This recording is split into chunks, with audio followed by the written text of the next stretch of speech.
there, this is Big Spruce Rabbitry, and I really hope you've enjoyed the videos I've been putting out about life here in Fairbanks, Alaska and on our homestead.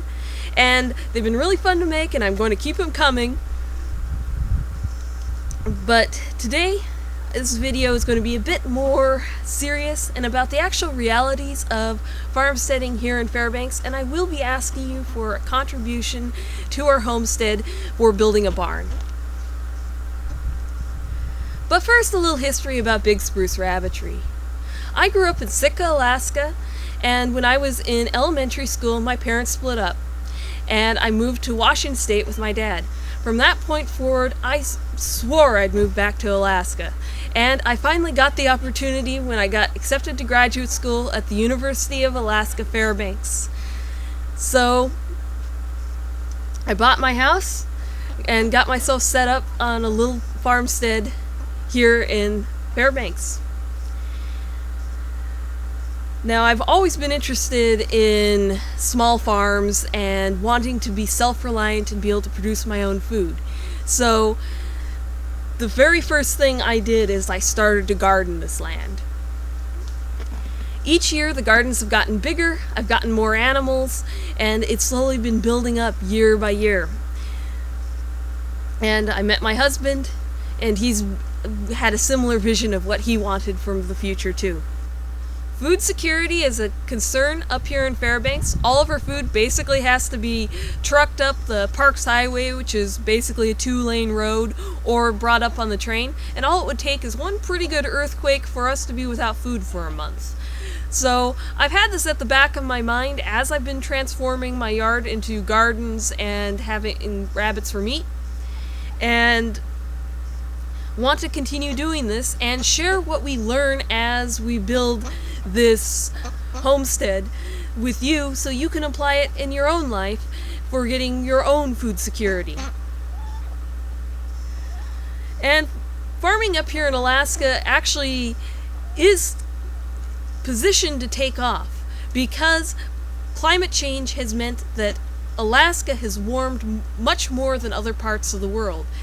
Most warming tends to happen at the poles, so it's been actually really good for agriculture this far north. But it's still pretty experimental. I mean, we did have a frost 10 days past the last frost-free date last year that really fried my tomato plants. But I'm quite proud of what we built here, and I hope to be able to continue this with your support. And the next really big step forward is to get a barn, a 8x12 insulated wood shed that we would be able to keep our hay in, our animals in that need it, and be able to work in for prepping the animals' feed. It gets really cold here in the winter, down to -40. Anything below about -25 though, it's painful to take care of the animals in. I can feed like 2 at a time and then have to go in and warm up. It's not a pleasant experience, and having an actual outdoor building that's a little bit warmer than the outside air would be much, much easier to take care of the critters with. So this is an upgrade that we really do need. We have a plastic shed that came with my cabin. The shed is falling down from the snow.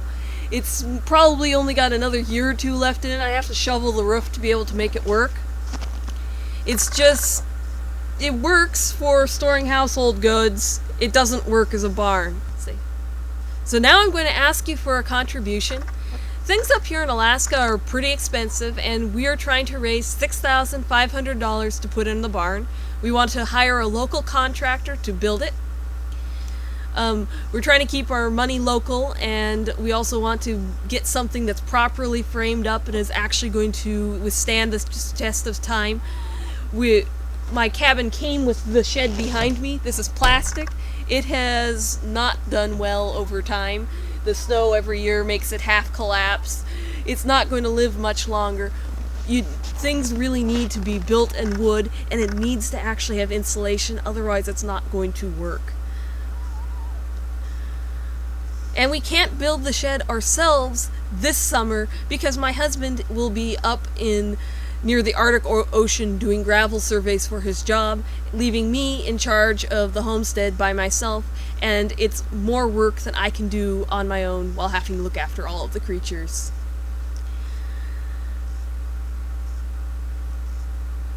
So that's basically what we're trying to do. I really hope you can help, and we plan on having many great videos coming out in the future about going up to Arctic villages, doing the Esther Farmers Market, and lots of gardening tutorials as the snow starts to melt this spring. So I will thank you for any contribution that you can make, and check out our GoFundMe page in the description. Thank you.